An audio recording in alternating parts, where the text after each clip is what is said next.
Hi, this is Sandy with SDS Digital and the Accord Sequarallel. Today we'll have a look at the AutoRec Quick Box. Up to 8 automation recordings can be added to send various CCs, program changes, aftertouch, or other MIDI messages on any channel, anything but notes. These recordings, of any size, can then be played within the playlist. As a bonus, remote control can also be recorded. In this example are 2 tracks trackers playing on channel 1 and channel 2. Most of the time, you'll want to have play started, but it's not absolutely necessary with AutoRec, although a clock of some sort is required. The synth progression is on channel 1 and the bell melody is on channel 2. We're going to use the Melisma module's CC knob to send MIDI into the Sequarallel on channel 1. The MIDI CC Quick Box in the Melisma is set to CC number 74, which is going to change the cut filter of the synth sound. An automation recording can be armed in advance and won't begin until there's some sort of MIDI input. It also allows defining the size of the recording. Let's try an 8-bar recording. Now it's armed. Moving the knob starts the recording. The bars count down in the AutoRec Quick Box if in view. I like to leave the knob position where it started so there's no jump if looping the recording. Now this automation is playing. Multiple controls can of course be adjusted during an automation record. Looking in the playlist, there's now a little AU block inserted. Looking inside the block with Edit, we can see that there's a CC74 change on channel 1. The first control encountered to start the record gets to name it. The left column shows the bars recorded until scrolled over, which will show which automation number it is, 1 in this case. Each recording can be turned off or on in any combination for each block added to the playlist. For convenience, the PLFX number for this block is also shown. Back in the Melisma, I'll set the CC knob's channel to channel 2, which has the bell sound.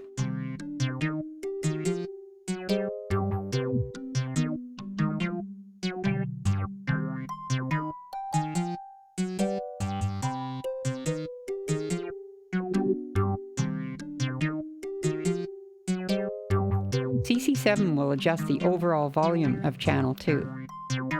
The VCO will be unaffected, of course.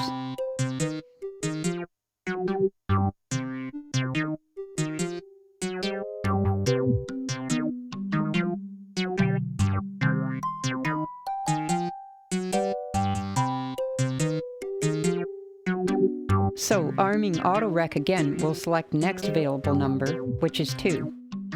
Again, we'll record 8 bars to change the volume of channel 2. If this was longer, say 16, the block would automatically adjust to 16 bars, but can be set back to 8 if you want to save the 16 bars for a different block.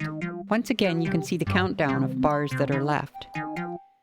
These recordings can be very long though, up to 999 bars, but won't record notes. Unless being used for a remote control, then notes are permitted. So the volume change automation is now playing. So let's say we don't like this volume change automation. We could simply record over it by selecting the auto number before hitting record.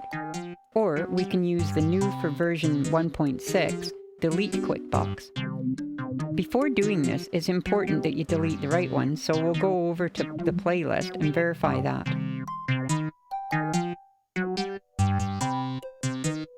So yep, CC7 channel 2 is on automation number 2.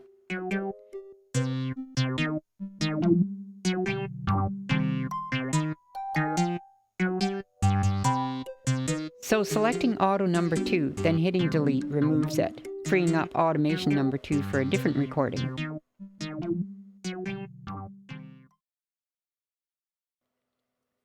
There may be an occasion you'll want to record the way you remote controlled some parameter in the Sequarallel. This is possible with automation. First, make sure the remote channel is set. This assumes you understand the ins and outs of remote controlling the Sequarallel. We'll be using the global remotes for this example. CC number 48 is set to mute tracks number 1. So the Melisma's CC knob is set to send on CC 48.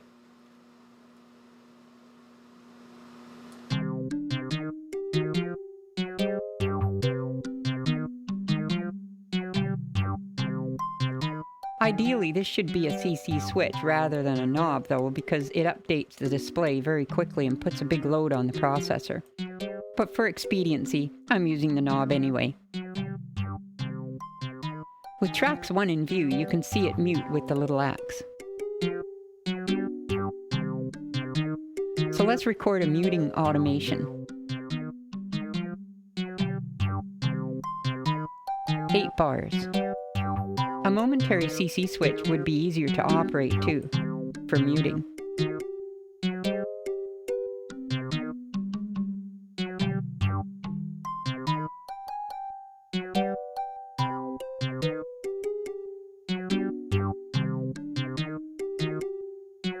So there's the automation muting tracks 1. Changing parameters with PLFX is always going to be more precise, but this part is just to let you know it can be done. Recording MIDI automations from a CV input can also be implemented, but I'll save that for a future video. As the remote automations are on channel 16 here, changing that channel or turning off remote altogether will immediately disable those remotes. But be aware that those CCs are now going to feed to MIDI channel 16.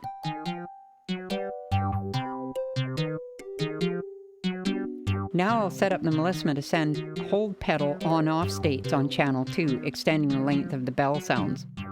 Again, this will not affect the VCO's gate length.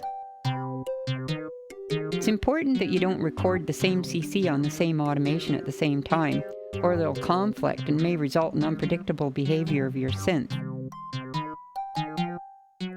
As I mentioned, automations can be very long, but let's do a 16-bar recording.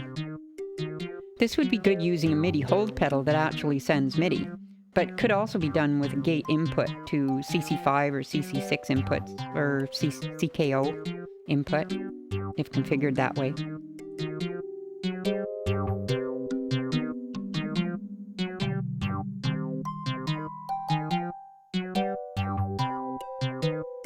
You can also set the AutoRec bars to ST, which will keep recording until the stop button is pressed.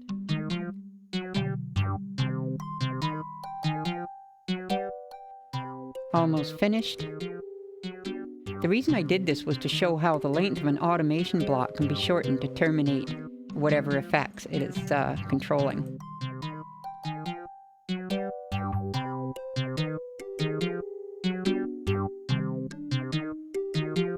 There's our hold pedal recording, CC64, which has changed the automation block to 16 bars, along with tracks 1 mute. I'll set the remote channel back to 16 so that the automation will become effective again.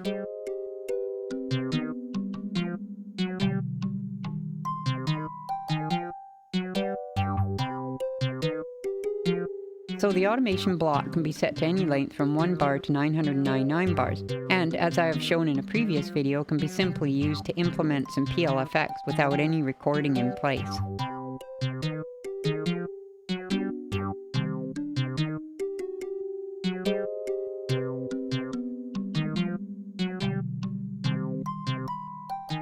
Any of the 8 automations can be turned on or off in any block on the automation track.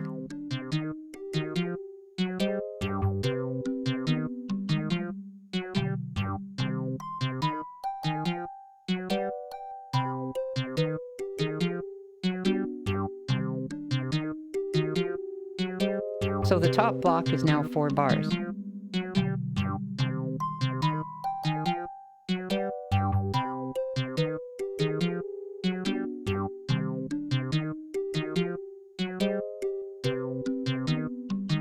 I'll add another block that will play through the whole 16 bars without the tracks 1 mute.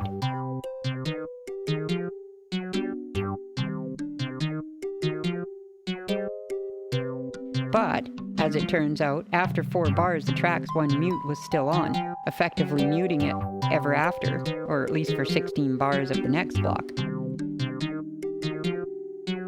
Even though the automation blocks can be armed to play at play start, they can also be armed to start by other track PLFXs, or held to start by conditional blocks hold until, where a certain event or track stepping into a new block triggers playing of the automation.